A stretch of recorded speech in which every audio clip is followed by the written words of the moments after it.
We have been taught, and it is correct, time is gold. We have been taught, and it is right, that time is money. That is why lazy people are reprimanded for wasting their time. Nagsasayang ka lang ng panahon. Nag-aaksaya ka ng oras. Kauulit. Time is gold. Do not waste time. We became slaves of our schedules. But there is something more important than time.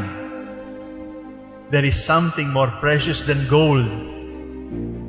It is true that the face of your watch is important. But do not forget that the face of the person seated to you is more important than the face of the watch. It is true that time is gold and gold is precious. But time and gold are not absolute. There is somebody more important than time. And who is that? Our timeless God. There is something more important than gold or silver or diamond. And who is that? God, our treasure. So ngayong araw na ito, tingnan natin ang ating buhay. Bakit ka palaging nagmamadali? Why are you always hurrying? There are many reasons. The slaves of the landowner in the gospel were hurrying. They wanted to remove the weeds right away. Nagmamadali kasi baka tumubo kasama ng mga trigo. Balik ako sa aking tanong. Bakit maraming nagmamadali? May iba-ibang dahilan. At kailangan nating intindihin kung bakit. First, many of our countrymen are in a hurry because the suffering is too much.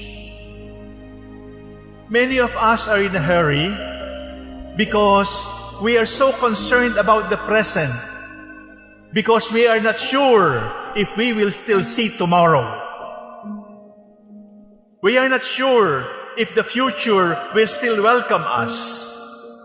That is why we are in a hurry, because the misery is too much, the suffering is too much. And my dear brothers and sisters, when the poor are suffering, please do not judge that the poor have no discipline. No. The poor are suffering, but they are not less disciplined. The poor are suffering and they're in a hurry because they might not see tomorrow anymore. Parang wala nang kinabukasan. Kaya kapag nakakita ng pagkain, nagmamadali. Kapag nakakita ng ayuda, nagmamadali. Kapag nakakita ng tutulong, nagmamadali. At nakikipag-agawan. Kapag nakakita ng jeep na pwedeng sakyan papasok, nakikipag-agawan. It is not because people are not disciplined. It is because suffering is too much. And that is why we feel that tomorrow might not come anymore. Do you remember the good thief? Do you remember the bad thief? The good thief said, "Remember me when you come into your kingdom." The bad thief said, "If you are the Son of God, come down from the cross, save yourself and us." He was suffering. Nailed to the cross, hands and feet. Can you blame him for mocking? It is wrong to mock, but it is understandable because suffering is too much. Do you remember Martha and Mary asking the Lord to heal Lazarus and prevent the death? That is why when the Lord went to Bethany and Lazarus had already died, may konting tampo. Bakit di ka dumating sa tamang panahon? The first reason why we are in a hurry is because there is too much suffering. If you're suffering from sickness in the hospital, di ka ba magmamadaling umuwi? Kung nagugutom ka, nakakita ka ng pagkain, di ka ba magmamadaling kumain? Konting unawa, a little compassion for the sufferings of one another, because that could be a reason why we are in a hurry.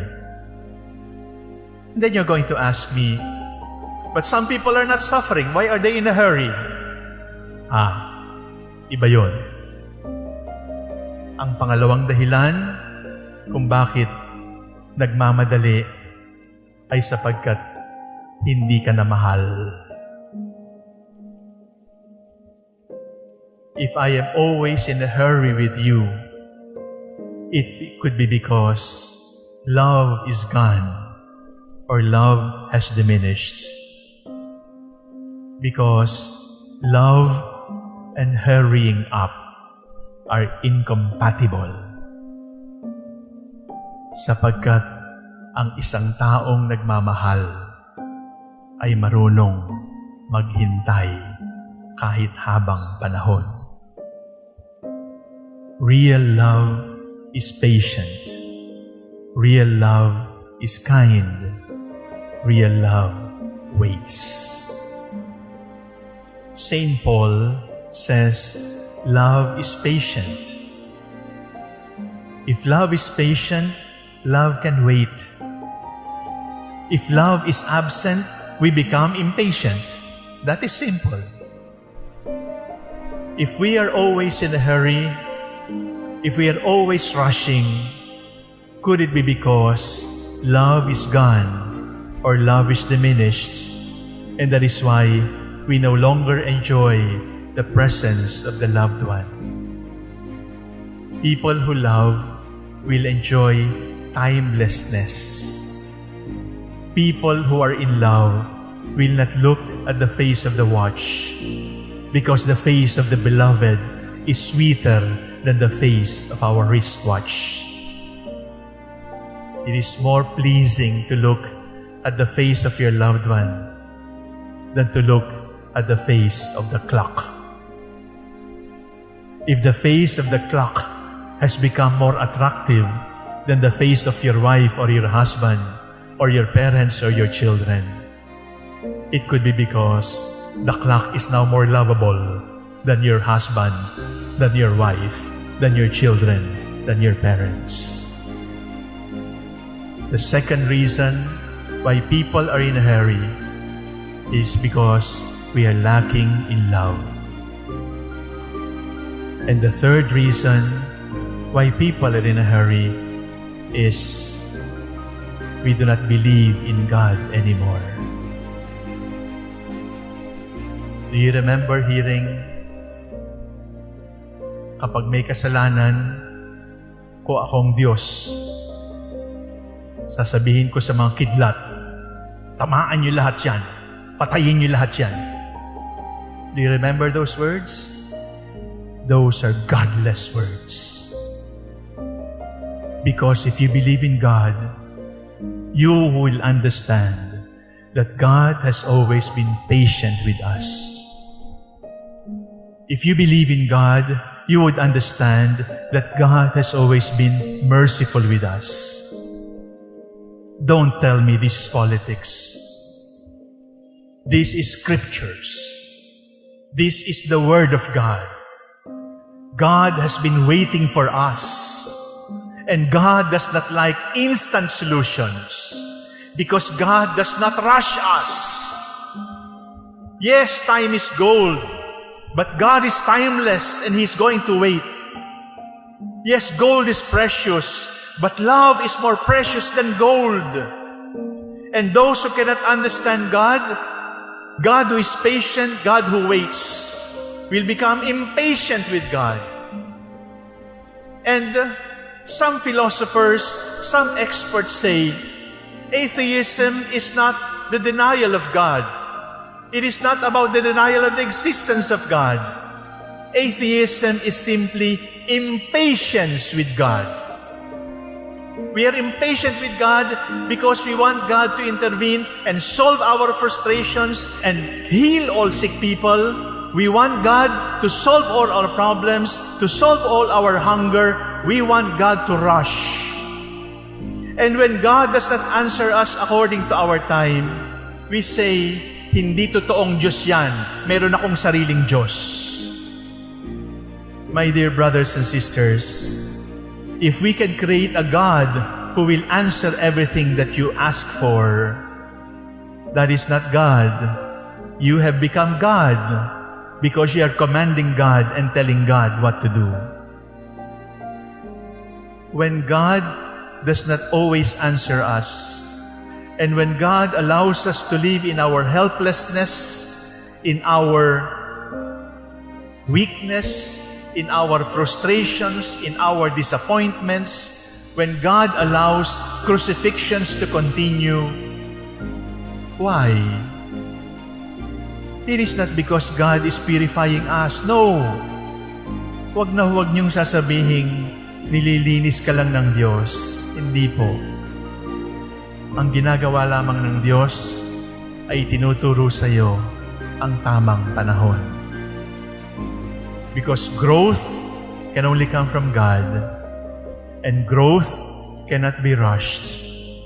Growth has its own rhythm. And the rhythm of growth is the rhythm of God. And when we start to walk the rhythm of God, when we start to walk the rhythm of love, then we will not hurry anymore. We will not be lazy. We will not be complacent. But we will walk in God's time, and growth will continue. Because people who have forgotten how to wait will also get stunted. Magiging unano, di na tayo lalaki. Are you still in a hurry because you're suffering too much? Put love into your suffering, and then we can take up the rhythm of the Lord. Are you still in a hurry and impatient with God? Ask God for the grace of patience even with Him. Patience with Him. Sometimes I think we are Catholics by certificate, but we have become atheists with our hopelessness. We deny God because God does not answer us according to our time. Let God be God. Let the rhythm of God be our rhythm. Let us love, let us live like the Lord, who is always with us in His timeless love for us.